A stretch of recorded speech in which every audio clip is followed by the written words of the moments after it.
So my estranged father reached out to me recently, and I'm just needing opinions on whether I did the right thing or not, because I've been getting heaps of flack for how I reacted. Just for some background, he and I have not talked in over 8 years. This was him kicking me out when I was 21, and having just graduated college, so I lived at home for a few months, then got my first job, saved up some cash, maybe found an apartment. When I was 7, my parents split up, and then when I was 17, my dad began dating Becca, who is now his wife. My stepmother was also married, but her husband died 6 years before she started to date mine. She had another daughter from that relationship, and was my stepsister Alexa, who was 4 years younger than me. When I first met Becca and Alexa, they gave me a weird vibe that made it seem like meeting me was the worst thing to ever happen in their lives. I reasoned that maybe they were just shy and no longer thought much about it. But the more time I spent with them, the less it seemed they liked me. Becca and Alexa lived with us for a year after that, but to put it into context, I moved out for college that same fall. I did not spend much time around them at home, so whenever I returned home for the holidays, family was all I could actually see, and it seemed like every time they would act very strange around me. They were married by my 2nd year. They still hardly liked me, though. There are no words to really describe it, but they just never seemed happy when I was around, and looked so much happier once my father and I left him. When I graduated and moved back home with the plan of staying there for a while, saving some cash so my next move could be permanent, it was when we were together in plenty that I knew what needed to happen. As much as before, I'd wanted nothing more than to avoid unpleasantness between us, and go on living under his roof without leaving a wake too stormy even he could not ride out. But whenever I brought it up to him, he said that I was imagining things, and Becca and Alexa loved me. And I did believe him and went back home. And in another 2 weeks he was wrong. For sure they did not love me, if anything actively hated having me there. She was always cold to me, and barely even acknowledged that I existed. I got the impression that Alexa had it in for me, incessantly teasing and provoking to fight. I tried bringing it up with my dad a few times, but they were acting much differently in front of him, and his conclusion was always just that I was imagining things, or that they were probably just adjusting to having me there. This lasted for about 2 months, and no matter how I tried to not be in their way, they found an agenda that made my life uncomfortable. Eventually, I even stopped whining to my father about it, because frankly, there was no use in doing that. I was saving up to be able to move out, but Becca and Alexis came home that day, gaslighting me into believing I stole $9,000 from my college tuition fund. On one such afternoon, I had done the house hunting thing with 2 of my buddies, and since Becca wanted nothing to do with me for obvious reasons, while Alex has literally sent her entire family a link on YouTube about how there is no objectivity in anything whatsoever, but people are self-aware, so that make that less Hippocratic staying at home was unbearable. By that evening I was back at home, where my dad had returned. He seemed very disappointed, and told me to just take my things and leave. Walking into the house, I was like, dang, what is happening? He said, whatever happened to me? All those years he never imagined it would end up in such lowliness and desperation by any decent human being for cash. I had no clue what the heck he was talking about, and tears were streaming down my face from him saying such cruel things. Instead of attempting to speak with me, he simply said that my mama act had no place here, and I should just leave now. Then, Becca walked into the room and began hollering at me that I was ruining Alexa's future by insisting Cooper made this all happen simply because he wanted to move on from Dad. I could thread together the story as she yelled at me about what I had done. It appeared they were charging me with fraud for stealing money from them only using a card that had been made available to assist in emergencies, when I used it instead on luxury goods. Becca said I had visited her a couple weeks ago and told her that my money was low, so she created for me an add-on on the account she'd been saving dollars to give Alexa. The account was now almost empty, and Alexa had no money to go to college. I had allegedly claimed I needed the cash for things that were far less scandalous than what her ex, my stepdad, swore up and down, bought me new bags, shoes, and clothes from stores cost way too much money to think of any good endeavor spending all my mother's money. I was distraught because none of what she said had occurred, and it made me pee with rage. I said, "Show me proof of all this." And my dad was like, "No need, because they had gone through the room a couple hours previously, found everything in there." That confirmed her story. He had discovered each of the things that I had gotten only with my card behind a wall in between packs stored covered under my bed. When I told my father that Becca had not even added me on the card, because trust me, if she did add me to a credit cards, because otherwise who would have tipped me off so well, he says, "Oh no." After a few hours, it was complete though. I said to him, he needed a proof other than this, but then said, that was all the evidence required for his lost daughter. A filthy and loathsome thief. I tried every way I could to convince him Becca wasn't telling the truth, but he didn't believe me. Eventually, I had to leave. I did not see my father after that day. He had shown me where his priorities were, and after the insulting way I had been degraded by, he was never going to be a person that would hear from me.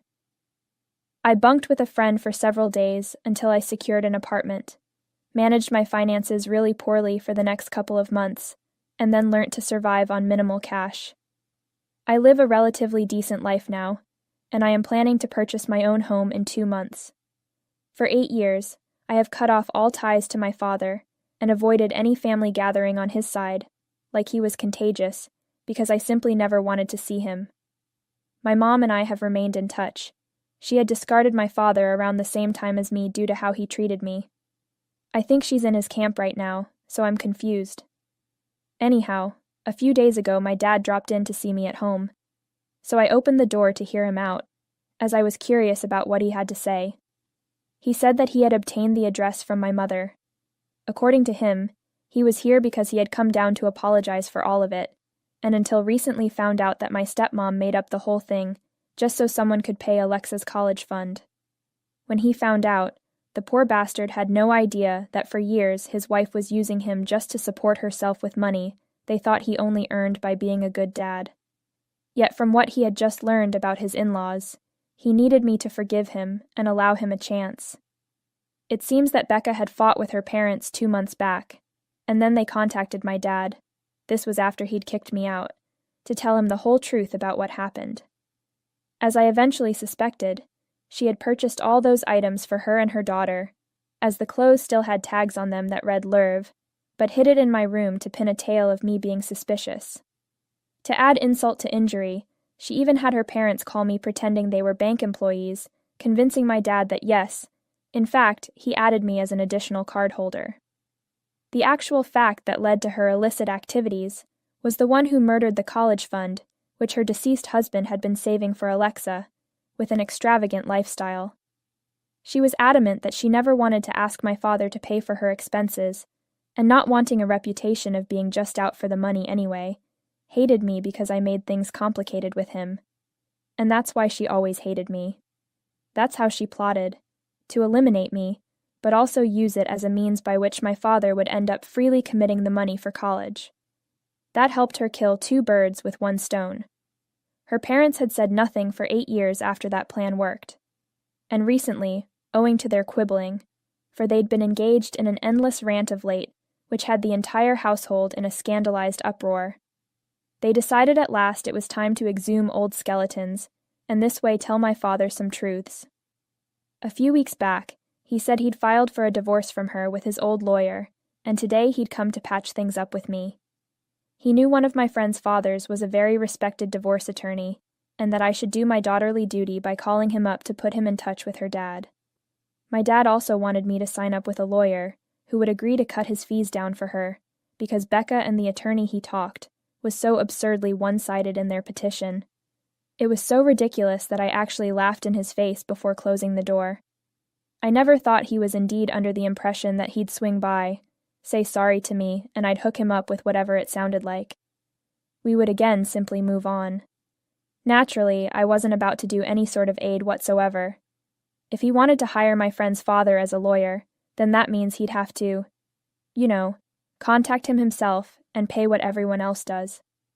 His old lawyer was not up to the task, yes, but that wasn't my problem 4 months before Thanksgiving 1999.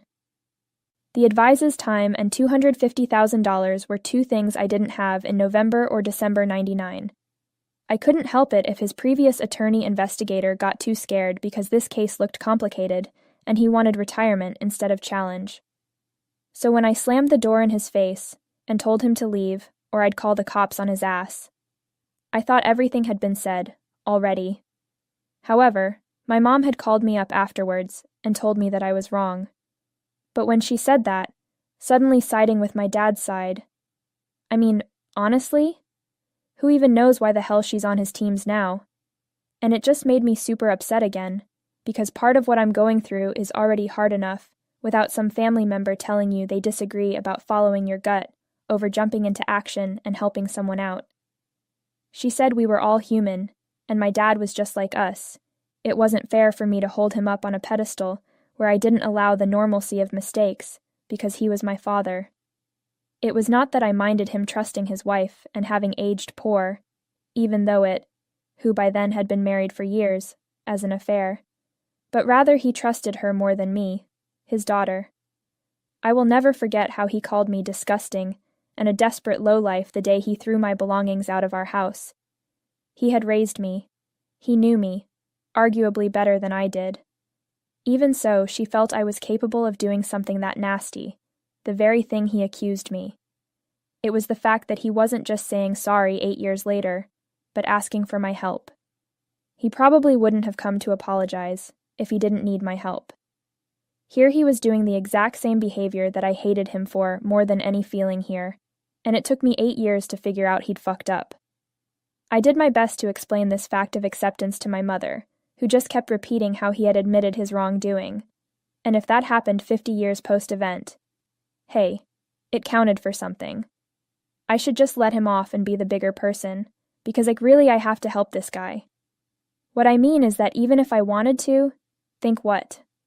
Mind you, I am really close with my friend, and feel confident that if I ask him to talk to his dad about this, he will work it out with mine. However, I doubt that I'll be able to persuade them into lowering their rate since the best divorce attorney in town comes at a price. So what would make me even commit to something that I am not sure I'd be able to pull it off? My mom and I ended up debating it for around 30 minutes, both us irritated with each other on the phone by this point. I did not believe she made sense, and for that reason I was really confused at what it is even she meant. But ultimately she just refused to understand my perspective. And now we are not talking to each other either, and I am wondering if I did wrong or right. I mean, I do not believe that what I've done with my dad was too awful, but be the impact of how she or rather started to react. Am I the asshole for not helping my estranged father with his divorce? I am wise enough to stay away from both my parents. In the comments, you all are right. I do not owe my father nothing after he treated me. The fact that he did apologize to me less than weeks after finding out the truth just proves he wouldn't have apologized if it weren't for him needing my help. Thanks to all those who commented. I really needed that. And my mother, well, I really don't know why she was being so firm and taking my dad's side after years not speaking to him, but also did this indeed need it. It was over the phone call that I asked him if she had been talking to my dad and whether she is in touch with my father. She said no. However, for the last 8 years after kicking me out, she hadn't communicated with my father. However, he was the one who contacted her on that day back in October, when I had slammed the door of his face. She told me that he was upset, so she agreed to listen. Because my dad is not the most emotional of men, and it takes a lot to make him cry, she asked what was happening that made her dad ring up. That's how I found out what really happened when he was trying to talk me it. Other than that, she said, he had not spoken to her in the 8 years prior. Now looking back, I find that hard to believe since she has been in the exact same spot as me, and it would have made her more difficult at forgiveness of him. This incident must have either reunited them or made them feel pity for each other, and I remember when my parents divorced, they were really good friends, did co-parenting kind of thing. Whatever it is, my mom's reaction told me, she doesn't know me as well I thought she did, and no one really gets who I am. If she did, then why would have she gotten angry at me for not forgiving my dad right away? In any case, I'm not getting into the middle of either one. Not talking to my dad will not be difficult since I already have, for 8 years. I mean, I just feel like that's going to be really hard not interacting with my mom either. She was basically the only family I knew for years, and now she's gone too. I hate that, but again, not much I can do. I'm waiting a week before I get my father to contact her and find out what she has to say about this. It's not too late for her to come back to reality in that time frame.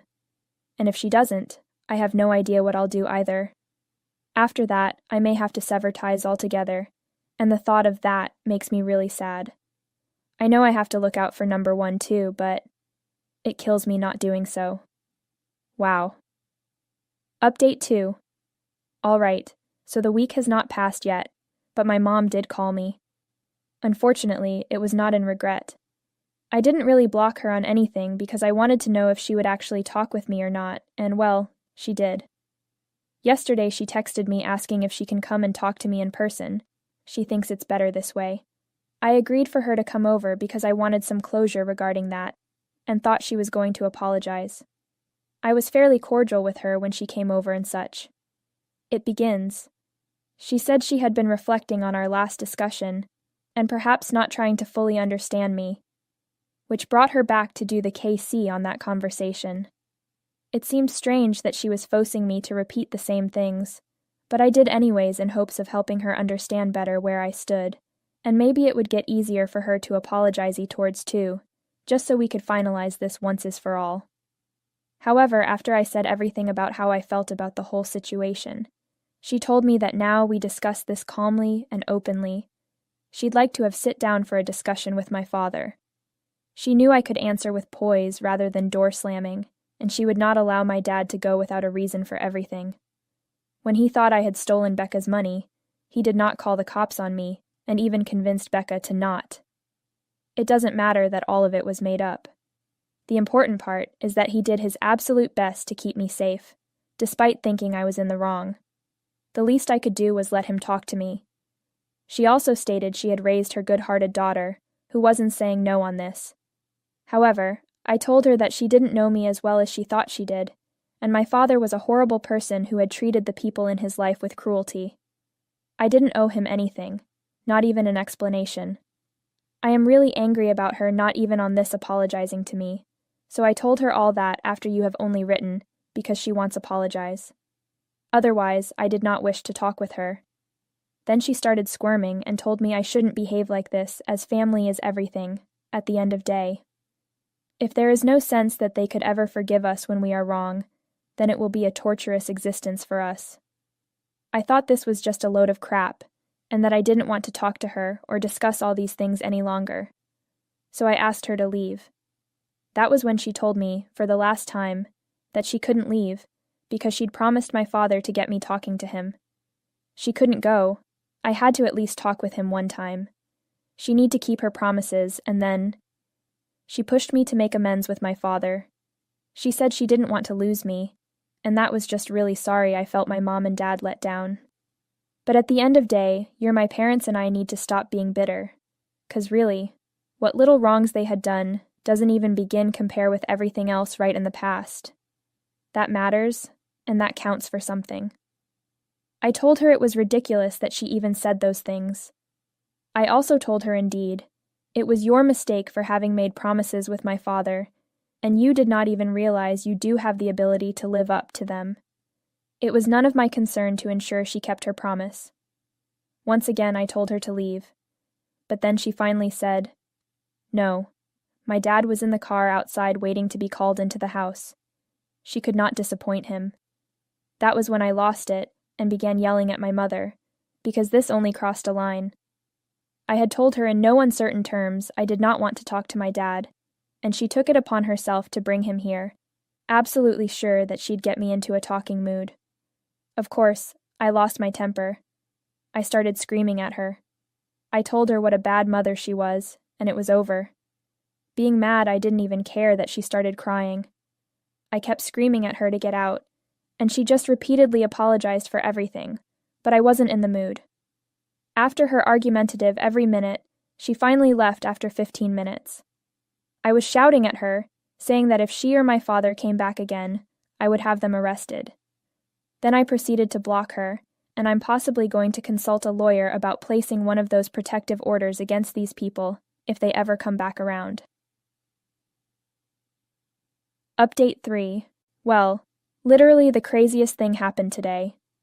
I don't even know how to tell someone about it, and that is why I am here talking about it, because I really need to say this. Today I was at home instead of working, because it is my day off, and for that reason I planned on doing nada. And then Becca and Alexa arrived. But wait, that is not the craziest thing to happen today. When I found out they were standing outside my door, of course, you know that was infuriating. So when friends say, "Hey, your favorites are here," or whatever telling them to get the hell away. I had even actually called a cop, but Becca explained to me that she was there not harassing my father and why he needed help. Liked as awful and foul-mouthed as always, it was gratifying to realize she hadn't modified a stitch in 8 years.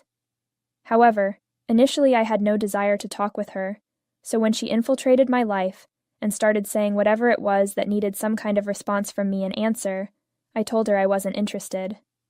This was followed by her saying that if I knew what she had come to tell me, and asked for an explanation on why my mom suddenly turned sides after not having spoken a word with my dad in years. Honestly, I woed when was supposedly not going to lie and thought she would know any of this. I was so curious to know just what the hell had happened, and finally, after some internal debate about whether or not I should let her in, did. But she would not step foot in my house, claimed it was only by the skin of her teeth this visit that she came here to tell me a truth, and then leave again with her girl standing just outside my door. A couple of weeks back, my parents had told my father the truth about something that happened 8 years ago, and they ended up in a huge fight over it. He straight went for a divorce. She had been arguing with her parents because she stopped sending them money every month like before, 'cause even my father wasn't giving her the allowance that sufficed. In case anybody was wondering what exactly happened, she got a little greedy. If my father decreased her allowance without reason, she did a little detective work, only ultimately wonder that my dad was cheating on Mom. Then, she figured out he probably intended to leave her. Why else would he have been saving up money? So she chose to be with him, and eventually divorce him on her terms. Everything went down during the entire fight, when my dad found out what really happened before she had a chance to do that. They both discovered the truth about each other. Normally, my dad could have cut Becca out of the marriage with little more than a, "Well, this happened," from his attorney. However, since he too had committed adultery and cheated on her, and Becca hadn't worked in almost a decade, she wrote up the petition that was beneficial to her. And that is why they were currently at each other's throats, because he was not all right with it. She was telling me all this because, apparently in the days prior, my father had gotten on her case over the phone with threats to stay out of his business, or I would be calling a divorce attorney, and he would even more than likely find himself unemployed. Sure, he was bluffing, but Becca definitely didn't want to take that chance. Well, that's one way to put it. So she had come to tell me the truth. I was genuinely astonished that all of this had occurred, but in some way I felt relieved, because at least now I knew what caused my mother to behave so oddly regarding my father. When Becca had told me everything she wanted, all that remained was for her to say it was my choice, and then go. For the first time in her life, she had been a reason of some real assistance to me, and for that I am thankful. After this, there is absolutely no way that I am ever going to maintain contact with my parents again. Can you believe Mom actually tried to gaslight me into thinking Dad deserved a second chance because she wanted or needed him back so badly? My parents are really meant for each other. They indeed fit together like a glove, and I am rather thankful to no longer be part of their lives. Well, now I am going to be on my own, and thank the stars that it was me who had enough sense not to forgive any of them. Update 4. Hello. It has been 2 months since my last post here, and everyone wanted to know how I was doing. It has been quite good, and I'm happy on my own. Sometimes I do miss my mother, and then I remember how she lied to me, and it makes her absence a little bit easier. From a few relatives, I learned my father is back with my mother again, as if nothing happened, and also he recently had his divorce finalized. Honestly, I don't know exactly what he lost in the divorce that followed, and am careful to keep it that way. A few relatives are attending my parents' wedding soon. They wanted me to be aware of it, because I might want to show up and right their wrong with them. But I do not actually care, and surely don't wish to be on good terms with them. I am better and happier solo. So that is where my life currently, and I am